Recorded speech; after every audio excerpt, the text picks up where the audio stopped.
9. Muchas gracias. Listo. Entonces comenzamos. La palabra del Señor dice en 1 de Juan, capítulo 1, verso 9, en la Nueva Traducción Viviente: pero si confesamos nuestros pecados a Dios, Él es fiel y justo para perdonar nuestros pecados y limpiarnos de toda maldad. Vean algunas partes importantes que dice: si confesamos nuestros pecados, Él es fiel y justo para perdonar nuestros pecados y limpiarnos de toda maldad. Quiero comenzar de repente con una pregunta para todos ustedes, ¿no? La pregunta es: ¿cómo te ha ido en tu lucha con la tentación? De seguro, cada uno de nosotros hemos experimentado o hemos vivido tentaciones a lo largo de nuestras vidas, a lo largo de nuestra vida como creyentes, ¿sí o no? Hemos experimentado esa situación, pero ¿cómo te ha ido? Algunos me pueden responder: pastor, me dicen, yo he caído, he fallado, he accedido, he cedido a la tentación. Ok, entonces otros me pueden decir: pastor, yo he experimentado el gozo de la victoria. Ciertamente he vencido a las tentaciones. Ahora, lo cierto es que todos los creyentes vamos a vivir diferentes etapas, ¿no? Vamos a vivir diferentes etapas, permítanme. Ok, vamos a vivir diferentes etapas y estas etapas nos permiten probar en cierto aspecto también nuestra madurez, nuestro corazón con respecto a Dios y qué hacemos frente a las tentaciones o a las situaciones complicadas que podamos nosotros experimentar. De hecho, recordemos que Jesús también fue tentado, ¿no? Y fue tentado principalmente atacando su identidad. Una de las cosas que el enemigo va a tratar de dañar o lastimar es precisamente nuestra identidad. Ok, entonces aquí es donde nosotros, si has experimentado victoria, entonces has comprobado la fidelidad de Dios en ponerle freno a tu enemigo. Ok, así es que yo quiero simplemente decirles: es tiempo de ponerle freno a nuestro enemigo. Ok, entonces ahora, esto es importante. De seguro que Dios frente a eso nos ha dado una salida, nos ha dado una opción, nos ha dado una alternativa de cómo enfrentar una tentación. Entonces, ¿qué sucede cuando un cristiano vence una tentación? Se hace más fuerte, ¿sí? Para luchar incluso más adelante con otras tentaciones que podrían venir a nuestras vidas. Entonces, ahora, evidentemente no es la voluntad de Dios que seamos derrotados en esta lucha. Queridos hermanos, no es la voluntad de Dios que nosotros seamos derrotados en esta lucha. Por el contrario, la victoria evidentemente tampoco es automática.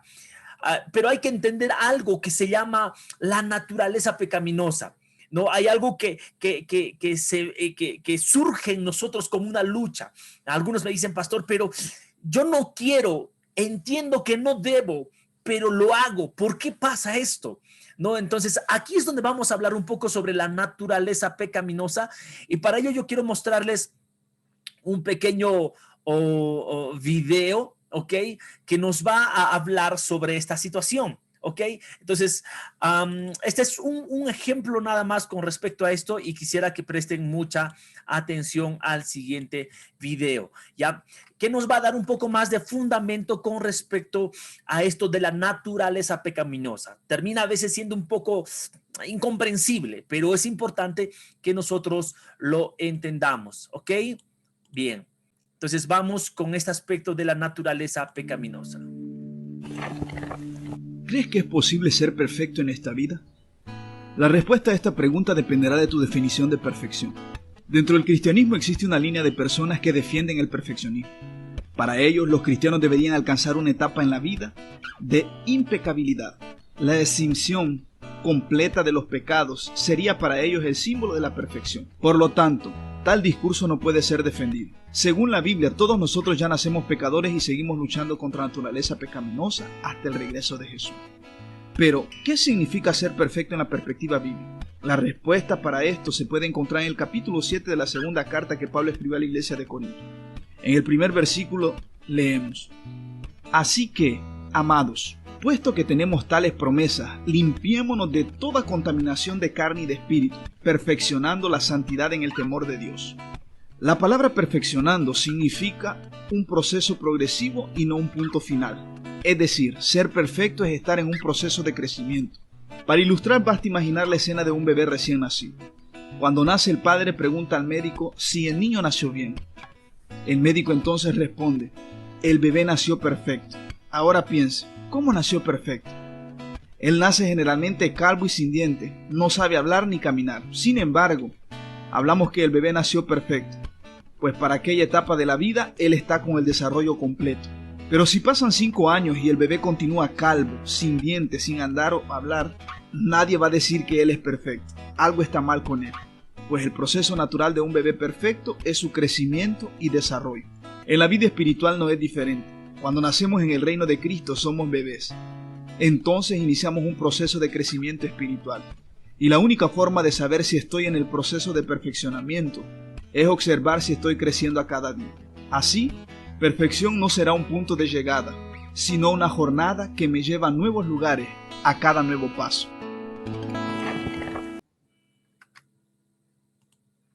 Ok, entonces con esto podemos entender un poco este aspecto de la perfección, ¿no? Pero también se habló un poco sobre esta naturaleza pecaminosa. Ahora, vamos a darnos un poquito más de fundamento. Evidentemente, aquí la palabra del Señor termina siendo clara con respecto a esto. Por ejemplo, si alguien puede buscar Santiago capítulo 1, verso 14, ¿sí? Santiago capítulo 1, verso 14. Pueden ayudarme buscando eso. Alguien dice amén. A ver quién logra encontrar rápido el libro de Santiago capítulo 1, verso 14.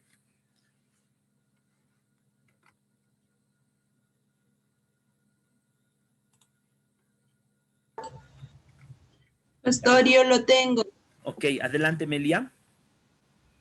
Sino que cada uno es tentado cuando de su propia concupiscencia es atraído y seducido. Ok, muy bien. En una versión similar dice también, somos tentados cuando de nuestra propia concupiscencia. ¿Qué quiere decir concupiscencia? Esto quiere decir de nuestros propios malos deseos, ¿ok? Somos atraídos y seducidos.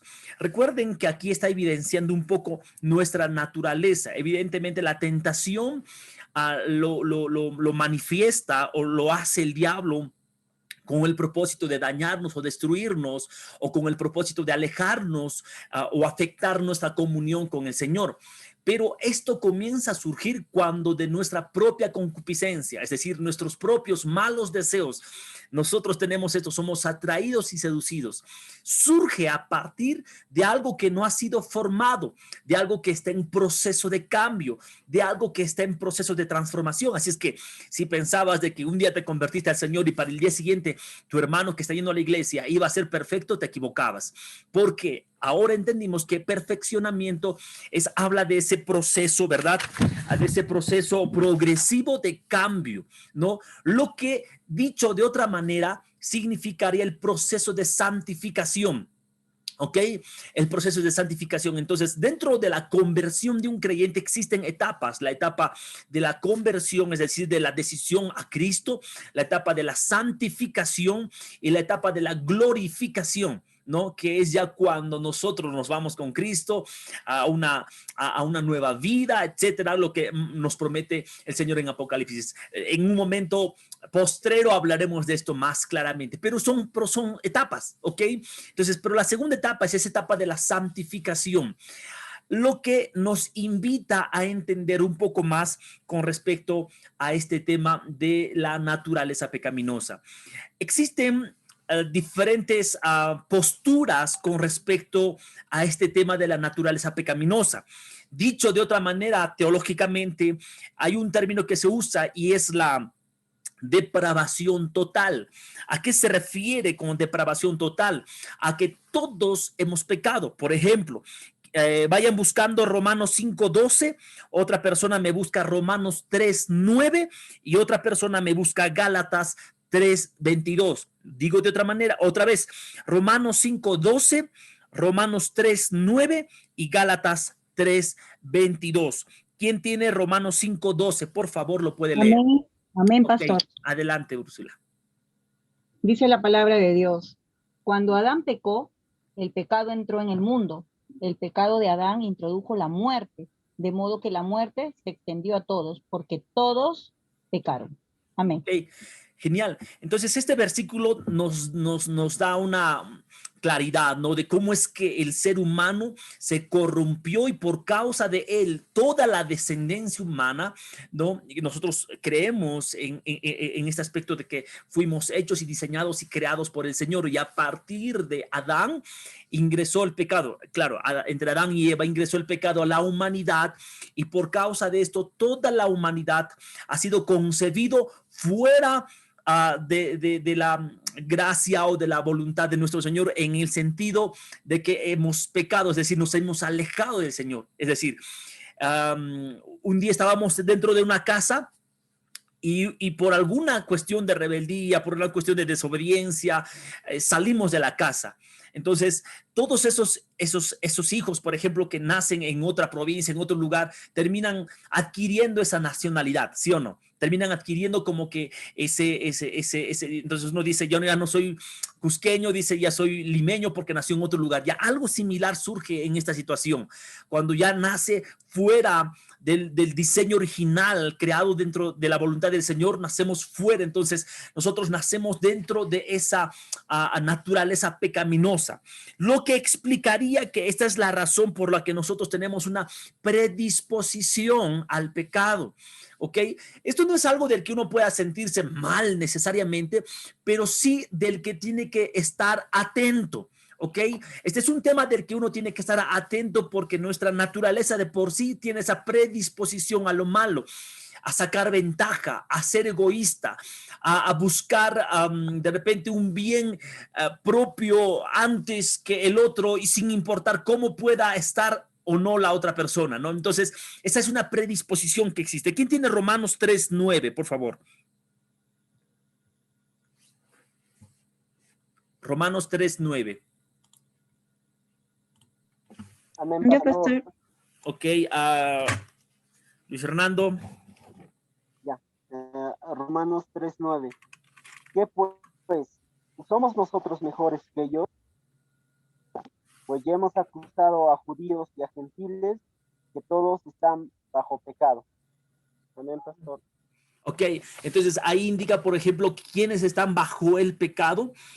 Todos, ¿no? Sea griegos o sean gentiles o judíos, todos están bajo pecado. Este término bajo pecado, en el griego es hupo, que significa sumisión del pecado. En otras palabras, todos estamos sometidos bajo esa influencia del pecado. ¿Ok? ¿Quién tiene Gálatas capítulo 3, verso 22? Gálatas. Amén, pastor. Ok, adelante, princesa. Pero antes que viniese la fe, estábamos confinados bajo la ley, encerrados para aquella fe que iba a ser revelada. Ok, muchas gracias. Dice, más la escritura lo encerró todo bajo pecado, para que la promesa que es por la fe en Jesucristo fue dada a los creyentes. Ok, para que la promesa, ¿no?, que es por fe en Jesucristo fue dada a los creyentes. Ahora, Gálatas una vez más nos está hablando de que todo ha sido encerrado bajo pecado. Esto es interesante poder entender, y estas vendrían a ser las bases bíblicas para lo que vendría a ser la doctrina de la depravación total, de que todos hemos pecado, ¿no?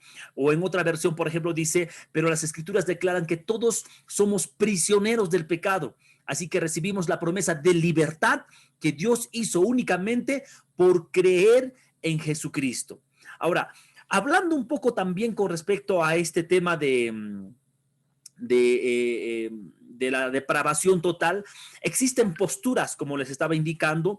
Por ejemplo, una de las primeras personas que hablaba al respecto de la depravación total o de la naturaleza pecaminosa, ¿no? Era, por ejemplo, un teólogo llamado Agustín de Hipón, ¿no? Hace muchos años, Agustín de Hipón, él indicaba de que el hombre, por su naturaleza pecaminosa, está imposibilitado a poder buscar por sí solo a Dios, ¿no? Es lo que decía más o menos. Y él indicaba que el hombre había perdido ese libre albedrío, ¿no? De que él, por causa del pecado, había muerto, entonces había perdido ese libre albedrío. Ahora, hay otro hombre llamado Mage, más o menos, ¿no? Igual también ustedes habrán escuchado de otro hombre llamado Pelagio. Ellos también afirman más o menos esto, ¿no? Que el ser humano había perdido ese libre albedrío hasta que aprendió en el camino, por ejemplo, este tema del pecado, ¿no? Entonces en el camino se depravó, ya también dice él, ¿no? Hay una postura que es el semipelagianismo, ¿no? Ellos dicen ya también que la naturaleza pecaminosa está en nosotros, pero no hemos perdido ese libre albedrío, sino que es como que una persona se ha enfermado y que necesita hay una frase interesante para esto, que necesita ser regenerado para que pueda por sí solo comenzar a buscar del Señor. Ahora, este aspecto fue incluso muchas veces considerado como herejía en aquellos años, ¿no? Entonces, el calvinismo como tal también habla sobre esto. Entonces, son posturas que uno comienza a tratar de explicar con respecto a la naturaleza pecaminosa.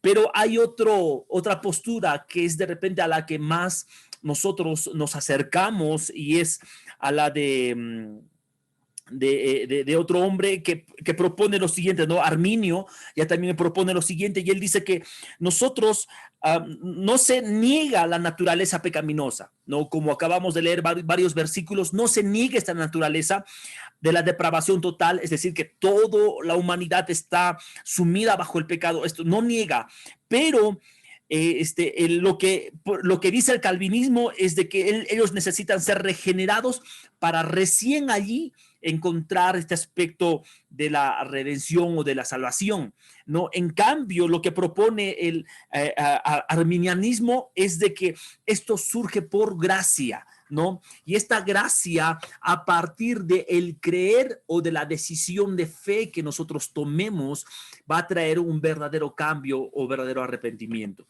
¿no? Ahora, evidentemente, todas estas son posturas, pero lo que nos acerca a la palabra del Señor es esto que dice: pero si confesamos nuestros pecados, Dios es fiel y justo para perdonar nuestros pecados y limpiarnos de toda maldad. Ahora, esta es la promesa que a nosotros nos da la tranquilidad de entender que sea la forma que sea, nosotros tenemos y luchamos con esta naturaleza pecaminosa, ¿no? Entonces, hablemos ahora entonces un poco, ya hemos hablado de esta naturaleza, pero hablemos un poco más de la naturaleza divina, ¿no? Cuando nosotros recibimos a Cristo, por ejemplo, como nuestro Señor y Salvador, Él produjo en nosotros un cambio maravilloso. ¿Quién busca Juan capítulo 3, verso 3? Otra persona busca 2 de Corintios 5, 17 y otra persona busca Efesios 1, 13, por favor. Juan 3, 3. ¿Quién lo tiene?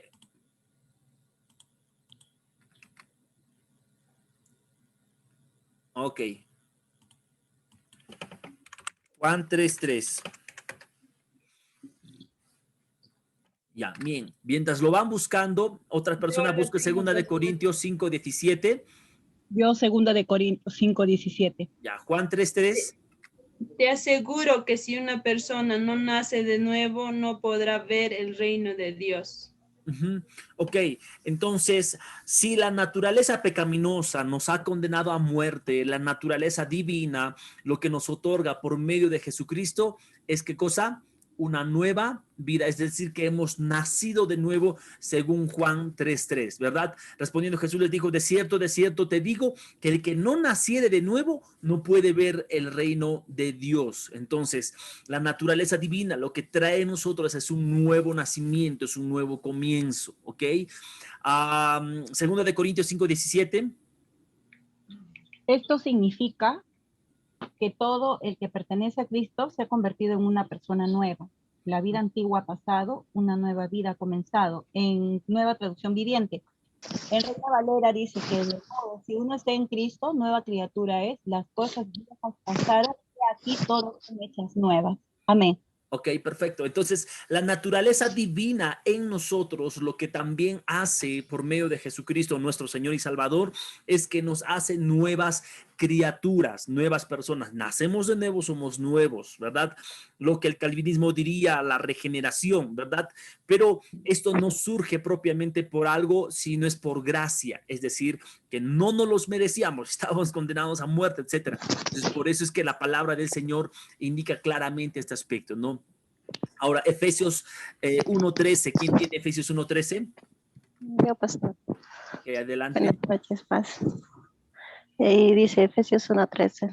En él también vosotros, habiendo oído la palabra de verdad, el evangelio de nuestra salvación, y habiendo creído en él, fuisteis sellados con el Espíritu Santo de la promesa.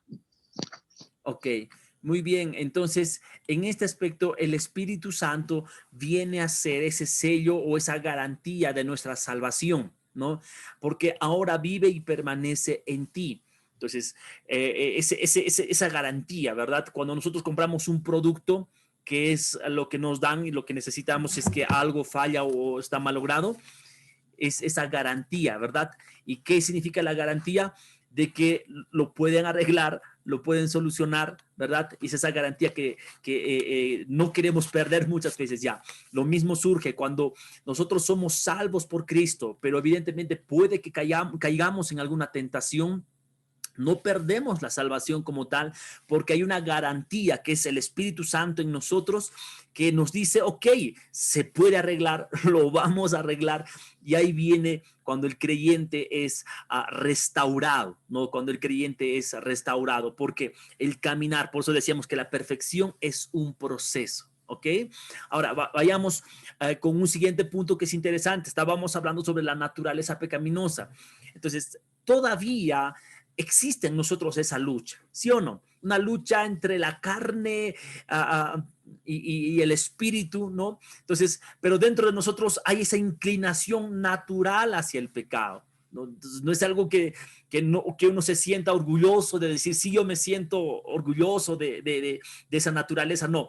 Pero cada día de nuestras vidas, nosotros debemos de entender que vamos a sentir un tirón invitándonos a malos pensamientos, a malas acciones, acciones indebidas, ¿no? Es por esa razón que nosotros debemos, no, o mejor dicho, no debemos de confiar en nuestras capacidades para resistir la tentación, porque nuestra naturaleza tiene esa accesibilidad, esa predisposición para pecar. Entonces, evidentemente, si uno se cree suficiente para poder vencer algo, lo más seguro es que el resultado va a ser siempre triste. Lo más seguro es que siempre vamos a ceder a aquello que creemos que lo podemos vencer, ¿no? Entonces, las tentaciones evidentemente se vencen cuando nosotros tenemos el espíritu fortalecido. Ahora, ya hablamos de la naturaleza divina y ya hablamos de la naturaleza pecaminosa. La naturaleza pecaminosa está en nosotros, es ese tirón que nos llama a pecar, a pensar mal, a hacer acciones indebidas, etcétera. Ahora, ¿qué hacemos entonces, pastor? ¿Qué pasó o qué pasa si y de repente un creyente cae en pecado o un creyente peca literalmente? ¿Qué pasa? ¿Qué debería de hacer cuando un creyente peca? Y estas son de repente algunas preguntas que nosotros debemos de hacernos, ¿no? ¿Qué pasa si yo peco, pastor? ¿A dónde me voy? ¿Qué cosa hago? ¿Qué cosa no hago? ¿Y qué debo de hacer en este caso? ¿No? Vuelvo a decir, ya hablamos de la naturaleza pecaminosa, ya hablamos de la naturaleza divina. Entonces, la naturaleza pecaminosa nos condena a muerte, pero Cristo nos da vida eterna. Pero ¿qué pasa si aún teniendo esa naturaleza divina caigo o peco? ¿Qué es lo que hago en esta etapa? Pregunta, ¿no? Entonces, cosas que debemos de saber. Uno, cuando tú y yo pecamos, el diablo va a acusarnos y va a sentenciarnos de no ser salvos. Esta es una de las cosas. Evidentemente, cuando nosotros venimos a los caminos del Señor, una de las cosas que recibimos es la salvación. Es esa libertad de la condenación por causa del pecado, ¿ok? Entonces, ¿qué pasa cuando pecamos? El diablo nos acusa de no ser salvos, ¿no? Y esto va a traer naturalmente, un segundo punto, culpabilidad, ¿no? Cuando un creyente se siente mal, se siente que ha fallado, lo que va a venir es culpa. ¿Por qué lo hice? ¿Por qué lo hice? Y esta culpabilidad no siempre es bien conducida. Es un sentimiento de dolor, es un sentimiento de tristeza, pero a veces no es bien conducido. ¿Y qué es lo que pasa? El creyente muchas veces se resigna y dice, yo no debo de estar en la iglesia, yo no debo de servirle al Señor, yo no soy digno de esto. Entonces la culpabilidad nos termina ahogando, y esta es la razón por la que, el tercer punto, muchos pierden o se alejan de Dios, pierden la comunión. En otras palabras, nuestra comunión con Dios se ve afectado o literalmente se pierde. Entonces, cualquier pecado, esto es claro, cualquier pecado va a interrumpir tu comunión con el Señor. Comunión con el Señor es ese estado de paz, de integridad, de crecimiento, de avance, de comunicación que tenemos con el Señor. Pero, ¿qué pasa? Pasa que en el camino, si es que hemos pecado, entra la culpa, y la culpa va a traer un recelo de no puedo estar con el Señor, me alejo del Señor, ¿verdad? Y cuando esa comunión es interrumpida, entonces somos presas fáciles para que el enemigo nos destruya literalmente. Terminamos sumergiéndonos en el pecado, nos alejamos del Señor, volvemos a la amistad con el mundo. Y literalmente estamos fritos pescaditos, como podríamos decir, ¿ok? Entonces, pero aquí es donde nosotros no tenemos que hacer caso a esto, porque recuerda que no hay verdad en el diablo. Si el diablo te está acusando, entonces el diablo te está sentenciando, recuerda que él es mentiroso y es padre de toda mentira, según Juan capítulo 8, verso 44. ¿Quién puede buscar Juan capítulo 8, verso 44, por favor? Porque hay un espacio que tenemos que llenar ahí en sus manuales. ¿Qué dice? ¿Qué nos dice este versículo? Juan 8, pastor, 44. Adelante, Oliver. dice, ¿no? Vosotros sois de vuestro padre el diablo, y los deseos de vuestro padre queréis hacer. Él ha sido homicida desde el principio y no ha permanecido en la verdad, porque no hay verdad en él.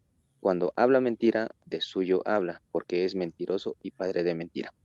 Ok, entonces la perspectiva de alguien que miente es tratar de quedar bien, ¿no? Tratar de hacer ver bien algo, hacer atractivo algo, pero su fin literalmente es destrucción.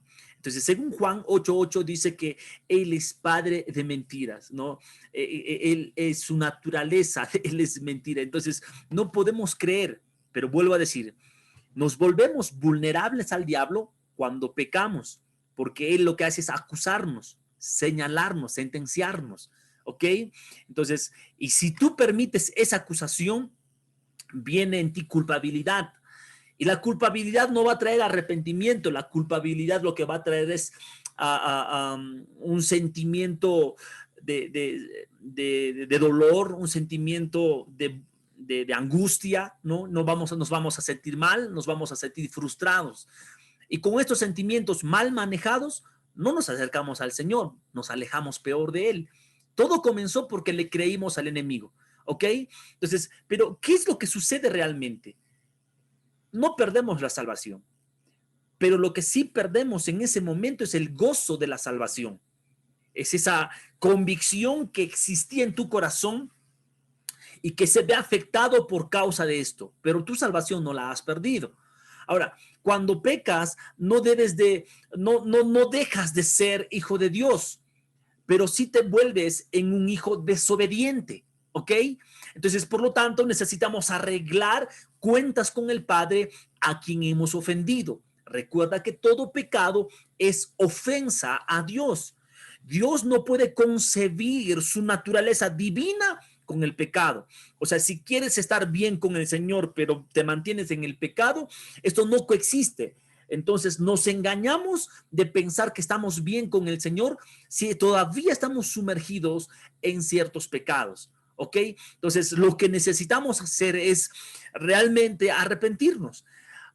Te preguntas, ¿cómo puedo arreglar entonces esa situación? ¿Cómo puedo arreglar mi situación con el Señor?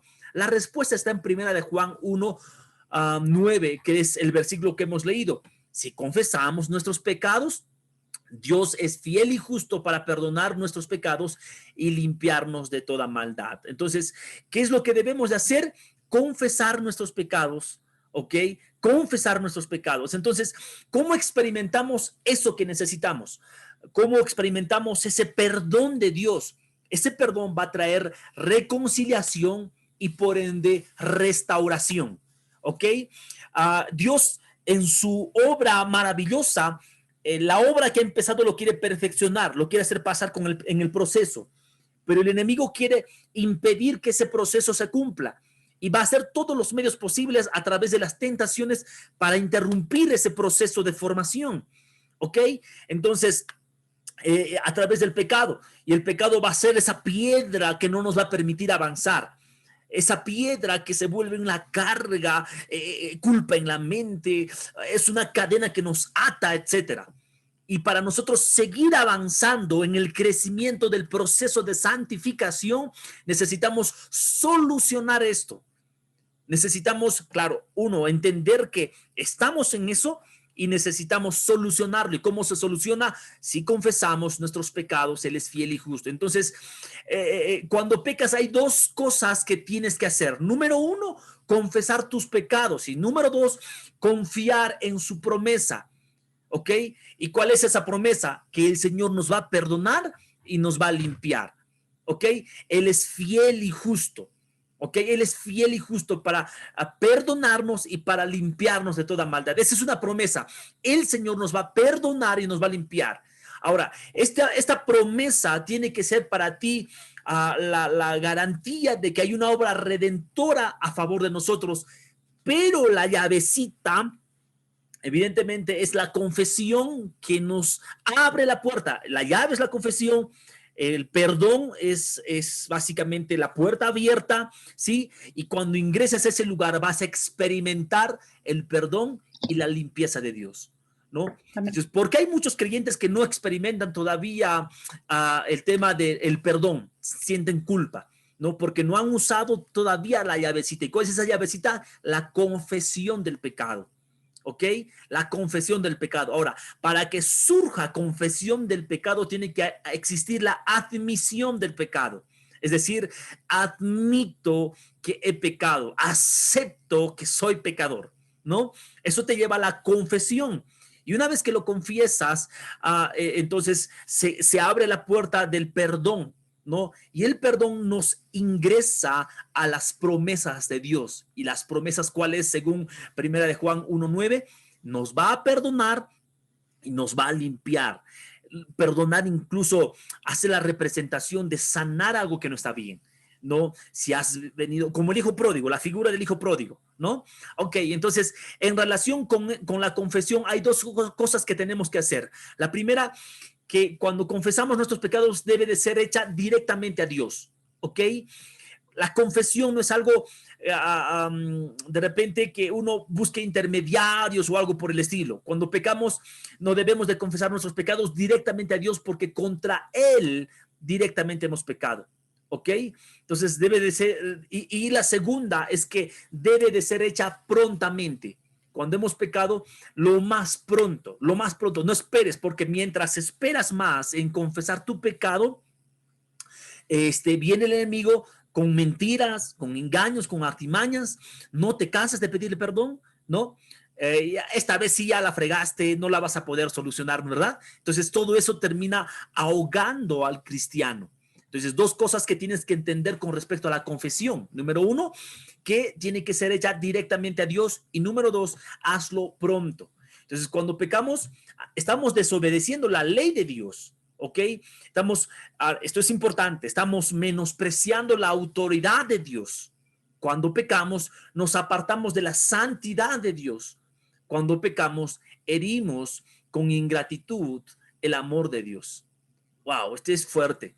Entonces, pero la Biblia nos muestra un intermediario, de hecho, solo a Jesucristo para que podamos accesar a partir de Él. No nos dice que entremos a un ídolo, a un sacerdote humano, sino que cuando nosotros hemos pecado, nos invita a que nos acerquemos al Padre en el nombre de Jesús, ¿ok? Y el nombre de Jesús viene a ser la obra redentora, no tienes que hacer un sacrificio más. Algunos cometemos el error de que para encontrar el perdón de Dios, ¿qué hacemos? Nos autocastigamos, ¿verdad? Nos autoflagelamos y queremos sentir dolor, ¿no? Sentir para que, y esta es una cuestión de remordimiento. El remordimiento te hace pensar de que tienes que sufrir para experimentar el perdón de Dios. Y es una mentira, ¿ok? El arrepentimiento es precisamente este entendimiento de que admito que he pecado, ingreso a usar la llave de la confesión, entro por la puerta del perdón, ¿ok? Y Dios cumple una promesa de sanarme, de limpiarme, ¿ok? Entonces, pero esto es lo que tenemos que entender, ¿no? Entonces, la Biblia nos invita a esto. David, por ejemplo, procedió a la confesión directamente con Dios. ¿Quién busca Salmos 32:5? Y otra persona va buscando Mateo 5:23. Salmos 32:5. Amén. Ok, adelante. Finalmente te confesé todos mis pecados y ya no intenté ocultar mi culpa. Me dije, le confesaré mis rebeliones al Señor y tú me perdonaste. Toda mi culpa desapareció. Amén. Ok, interesante. Entonces, ¿a dónde se dirigió David para confesar sus pecados? A Dios, ¿no? Entonces, ahora, porque evidentemente quien perdona nuestros pecados no es ningún ídolo, no nos perdona. O sea, la única persona que puede absolver nuestros pecados, perdonar nuestros pecados es Dios. Amén. Ok, la paga del pecado, ¿qué es? Muerte. Esto lo aprendimos en la primera lección, ¿no? La paga del pecado es muerte. Entonces, si tú y yo hemos pecado, ¿qué nos merecemos? La muerte. Entonces, para que esa consecuencia del pecado no venga, tenemos al intermediario, ¿no? Y es Jesucristo. Y con Jesucristo somos hijos. Y siendo hijos, si pecamos, ¿qué pasa? Nos volvemos hijos desobedientes, que tenemos que arreglar nuestra situación y ponernos a cuenta con el Señor. Ahora, el perdón de Dios es una acción de fe. Es algo que tú y yo tenemos que creer. Algunos dicen, pastores, que no siento que me haya perdonado.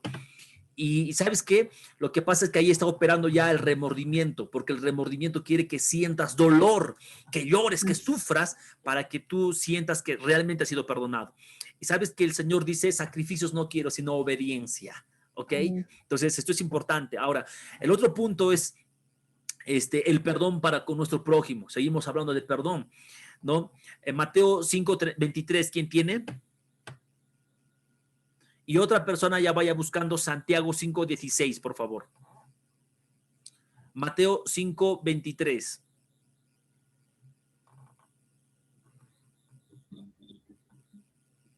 Yo, pastor. Ok, ¿qué dice? Por tanto, si traes tu ofrenda al altar y allí te acuerdas de que tu hermano tiene algo contra ti, ¿solo eso? Hasta el 24. La siguiente. Deja allí tu ofrenda delante del altar y anda, reconcíliate primero con tu hermano y entonces ven y presenta tu ofrenda. Amén. Ok, interesante. Ahora, este es un aspecto donde el Señor prioriza, por ejemplo, más que la ofrenda como tal. Ahí vemos, evidentemente la ofrenda lo estamos llevando a Dios. Lo que esto representa es de que si te vas a acercar a Dios, pero en eso que te estás acercando a Dios, la luz del Señor te hace dar cuenta, ¿no? Porque la luz disipa la oscuridad, y cuando hay oscuridad tú te das cuenta de que hay cosas que estaban bien, que estaban mal, ¿no? Eso es lo que pasa cuando nos acercamos al Señor, ¿no? Cada vez que estamos más cerca del Señor nos damos cuenta de que hay áreas y cosas que no estaban bien, ¿no? Porque la luz disipa la oscuridad. Entonces, ¿qué pasa allí? Y te das cuenta, dice, ¿no? Y te das cuenta de que tenías algo contra tu hermano. Entonces, ¿qué dice? No continúes en eso, sino ve y resuelve, ¿ok? Esta situación. Y está hablando del perdón para con nuestros prójimos, ¿ok? Está hablando del perdón y de la reconciliación con nuestros hermanos. Entonces, el Señor prioriza esto porque a veces podríamos nosotros llegar a un punto de hipocresía en ese aspecto, ¿verdad? De decir, Señor, sí, perdóname, Padre, pero sí me sigo mechando con todo el mundo, me sigo mechando con mis hermanos, ofendo, los insulto. Entonces, incluso hay otro versículo que nos muestra que si queremos que el Señor nos perdone, que nosotros también aprendamos a perdonar. Pero este es un acto que ya el nuevo nacido, el creyente, lo va a evidenciar. Y esto debe de ser para nosotros una cultura, la cultura del saber perdonar. ¿Quién tiene Santiago 5:16? Amén, pastor. Ok, princesa, vamos. Pastor, soy Betel. Ya, perdón, Betel. Ya, dice, confesaos vuestras ofensas unos a otros y orad por otros, para que seáis sanados. La oración eficaz del justo puede mucho. Genial, genial. Entonces, aquí, por ejemplo, se está hablando del perdón a nuestro prójimo y también de esta confesión a nuestro prójimo, ¿no? Dice, confesaos vuestras ofensas unos a otros y orad los unos por los otros. Cuando existe, por ejemplo, una situación que se crea para con otra persona, aquí, pastor, yo ya lo dije a Dios, ¿no? Ya le dije a Dios. El pecado que se transgrede para con Dios, directamente para con Dios vamos, ¿ok? Pero si hay una situación de ofensa, de daño, de resentimiento, etcétera, con nuestro prójimo, confesaos unos a otros, ¿ok? Y dentro del marco de la oración unos por otros, ¿verdad? Para que no sea una confesión carnal, sino sea una confesión espiritual, ¿no? Lo que va a traer como resultado es la sanidad. ¿Y quién no quiere ser sano, verdad? Entonces, la oración eficaz del justo, entonces puede mucho. Pero ¿quién es ese justo? Es alguien que sabe deshacerse de toda carga a través de la confesión del pecado, ¿sí? Justo no podría ser una persona que habita en el pecado, sino justo es una persona que se deshace del pecado y no está diciendo que nunca peque, sí, pero que se deshace del pecado, que busca solucionar cuanto antes el pecado, busca solucionar cuanto antes la ofensa, está metida en la oración. Entonces la oración de esa persona puede mucho, ¿ok? Entonces, ¿qué necesitamos para perdonar a otros? Si nosotros buscamos Efesios 4, la respuesta a las siguientes preguntas. Efesios 4, capítulo 4, verso 1 y 2. ¿Quién tiene allí? Puede leerlo, porfa. Amén, pastor. 4. Ok, léelo, porfa. Yo pues preso en el Señor, os ruego que andéis como es digno de la vocación con que fuisteis llamados, con toda humildad y mansedumbre, y soportándoos con paciencia los unos a los otros en amor. Ok, según este versículo, ¿cuál es la característica que debe de existir en nuestra relación con nuestros demás hermanos? De amor. Amor. Ok, amor. ¿Qué más dice? Y ahí ustedes pueden ir llenando en sus espacios en blanco. También dice, por ejemplo, soportándonos con paciencia, ¿verdad? Paciencia. Siendo pacientes, tolerantes, ¿verdad? ¿No? Y esto es lo que indica. Interesante. Entonces, ¿cómo es que puede surgir la tolerancia en mí? ¿Cómo es que puede surgir la paciencia? Siempre no solo poniéndote de tu lado, sino poniéndote también en el lado de la otra persona, ¿ok? Eso va a ser importante. Ahora, acostarse estando enojado es una manera de dar lugar ¿a quién? Al enemigo. Exactamente, ¿no? Al enemigo, porque de este mismo, a ver, vamos a ver, Efesios 4, ¿ok? Efesios 4.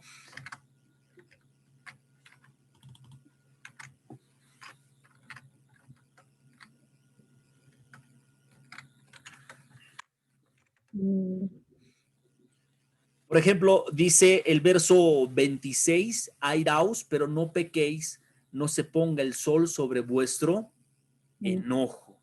Dice el 27 también sigue diciendo, ni deis lugar al diablo. Entonces, esa incomodidad, el irte a tu cama así después de estar peleado y todo lo demás, no es bueno porque le estás dando un espacio para que el enemigo con sus mentiras distorsione toda la relación. ¿Ok? Entonces, ¿qué quiere decir soportarse con paciencia? Ser tolerantes, ¿verdad? Entonces, ahora, ¿por qué no es saludable acostarse con enojo, hermanos? Le daríamos cabida al enemigo. Estaría Ajá. acusando. ¿Qué más creen ustedes? No vamos a Pastores, poder dormir. Ok, ¿qué más? damos lugar al enemigo y también nos maltratamos emocionalmente. Muy bien, excelente respuesta. Es exactamente, ¿no?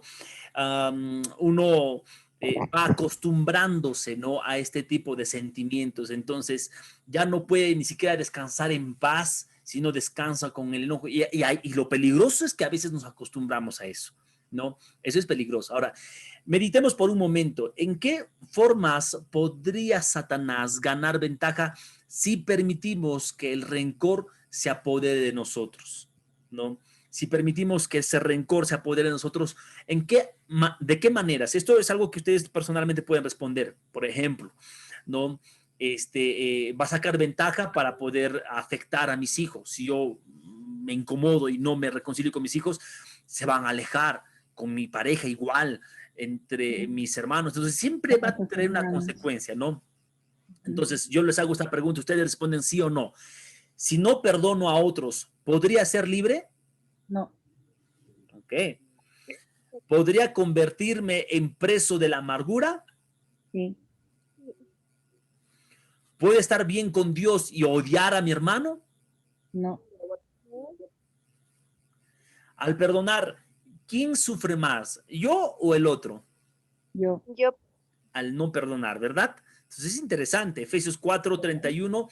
¿Quién tiene? A ver, ayúdenme a buscar Efesios 4:31 al 32.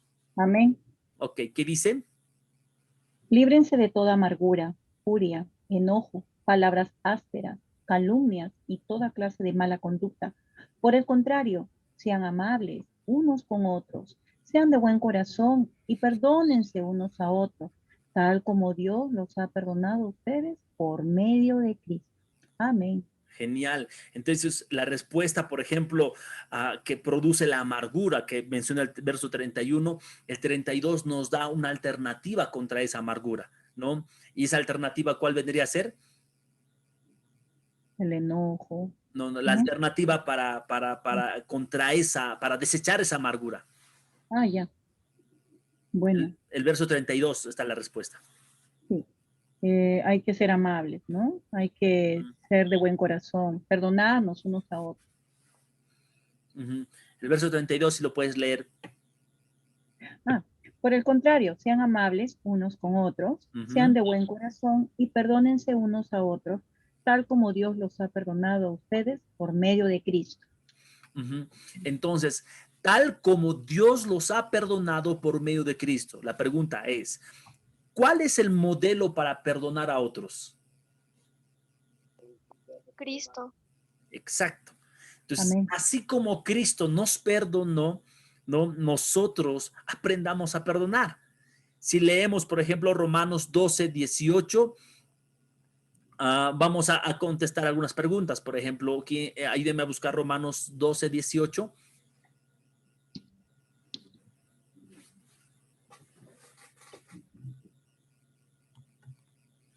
¿Quién lo tiene? Dice, amén.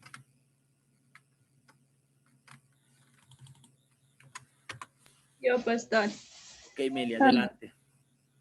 Luego que fue de día, hubo no poco alboroto entre los soldados sobre que había sido de Pedro. ¿Eso, pastor? Romanos 12, verso 18. Ay. Yo, pastor. Ok, vamos, Oliver. Dice, si es posible, en cuanto dependa de vosotros, estad en paz con todos los hombres. Amén. Ajá. Entonces nos dice, si es posible. ¿Es posible estar siempre en paz con todos, sí o no? Sí, pastor. A ver, leamos nuevamente. Hagan todo lo posible por vivir en paz con todos. Ajá. Entonces, ese aspecto de hagan lo posible no es absoluto, ¿verdad? Entonces, ok. Entonces, la pregunta ¿es posible estar en paz con todos? No, No, pastor. Claro. ¿Por qué? porque puede ser que también haya oposición, ¿no? De algunas personas. Nosotros, las circunstancias van a hacer que tratemos de sobrellevar muchas situaciones, ¿no? Ok, por ejemplo, nosotros... Sí, adelante. Pastor, nosotros podemos estar en paz, pero ellos, o sea, ellos No. tal vez no con nosotros. Ya, ok, por ahí va la respuesta, ¿no? Entonces, es verdad, pero en este caso dice, si depende de nosotros, ¿no? Si es posible, en cuando dependa de vosotros, de nosotros, ¿no? Entonces, procura que de tu lado, ¿no? Manifestemos esa paz. O sea, de tu lado no debe de surgir eso como que, no, sí, es hermano y aquí o allá o esa familia, no. De tu lado debe de procurarse la paz con todos, ¿no? Es verdad que por el otro lado de repente la reacción o la respuesta no sea similar, pero dice, si depende de ti hacerlo, que entonces no seas el que alborote el lugar. Si depende de ti, procura la paz. Si está en tus manos, procura la paz. Aquí viene y aquí nos da una claridad sobre dominio propio, ¿ok? Aquí nos da una claridad sobre madurez, ¿no? Porque si está en mis manos el poder resolverlo, ¿por qué lo voy a complicar tanto? ¿No? O sea, ¿por qué lo voy a llevar a un punto de complicación si está en mis manos? ¿No? No, es que mi orgullo, pastor, es que, no, entonces depende de ti, en ti está la decisión. Si hay algo que depende de otros, entonces ahí diríamos que complicado la situación, ¿verdad? Pero si está en ti, entonces evita esos sentimientos en tu corazón, ¿ok? Ahora, es verdad, no podemos obligar a todos a buscar la paz contigo, pero sí tú estar en paz con ellos. Y eso es hacer tu parte del trabajo, ¿ok? Y eso implica perdonar, eso implica perdonar a los que te ofenden, ofrecer disculpas, ¿sí? Alguien te pide perdón, no, déjame pensarlo, no digas eso, ¿no? Si no ofrece disculpas, está bien, no hay problema, tranquilo, no, ve en paz, ¿no? A los que nos han ofendido y aun cuando nos pidan perdón, perdona, ¿no? Pide y da, ¿no? Entonces eso es importante. Según el verso 19 de ese mismo versículo, si leemos, dice, no os venguéis vosotros mismos, amados hermanos, sino dejad lugar a la ira de Dios, porque escrito está, mía es la venganza, yo pagaré, dice el Señor. Ok, algunos se van a aferrar de esta palabra, yo estoy sintiéndolo ya por ahí, ¿no? Pero dice que en una versión distinta, dice, queridos amigos, nunca tomen venganza ustedes. No hagan ustedes esto, ¿no? No se encarguen ustedes eso con su propia justicia, ¿no? Entonces, ¿por qué no debemos buscar la venganza? ¿Por qué creen que no debemos de buscar la venganza? Porque no es bueno, ¿no? Evidentemente la venganza va a manifestar un corazón resentido. Entonces eso no es saludable. Entonces según el verso 19, es mejor ponerlo en las manos del Señor. Entonces hay límites. Ahora, Mateo 18, 21 nos habla sobre cuando le preguntan a los discípulos, ¿cuántas veces debemos de perdonar? ¿Y qué responde Jesús? 70 veces 7. Ajá. 7. Ok, y preguntaría entonces, ¿hay límite para perdonar? No. Entonces, el perdón es algo que debemos de ofrecer constantemente, es parte de nuestras vidas. Ya me cansé de perdonarlo, pastor. Sí, es probable, pero esto es parte de, ¿ok? Entonces, en la parte final, ustedes del material van a encontrar pasos para perdonar a otros. Esto lo vamos a dejar como lectura para ustedes, pero simplemente lo voy a mencionar. Ya hemos puesto 7 pasos. Uno es admitir tu resentimiento o tu amargura, lo que les decía al principio, admitir. Número 2, tal vez cree que no merece el perdón, pero tampoco usted merece, o si nosotros, no es que no se merece el perdón, decimos, no, tampoco usted lo merecía el de Cristo, que Cristo muriera por ti. Eso significa de que no es por merecimiento, sino es porque esto nos va a permitir expresar o experimentar una verdadera libertad. ¿Qué quiere decir entonces? Que tienes que decidir perdonar. Pastor, es que no siento todavía que lo tengo que perdonar. No es un sentimiento, es una decisión. ¿Ok? Decide perdonar al otro, aunque tus emociones digan lo contrario. ¿Ok? La decisión es tuya si quieres vivir libre verdaderamente. Un cuarto punto sería ora a Dios nombrando a las personas. En este caso, por ejemplo, Panchito, Padre, yo perdono a Panchito Jacinto Ruperto, ¿no? Entonces lo perdonas de todas sus ofensas, ¿no?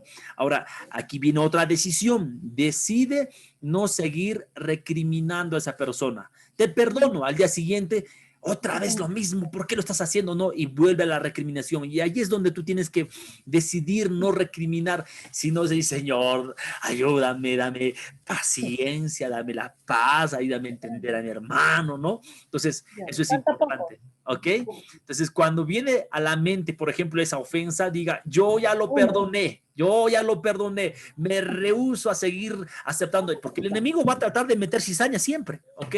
Entonces, deja a la otra persona en las manos del Señor. Usted ya se liberó, créelo así, ¿ok? Entonces, ok, antes de entrar a la pequeña sesión o a las sesiones de grupo, vamos a poner aquí,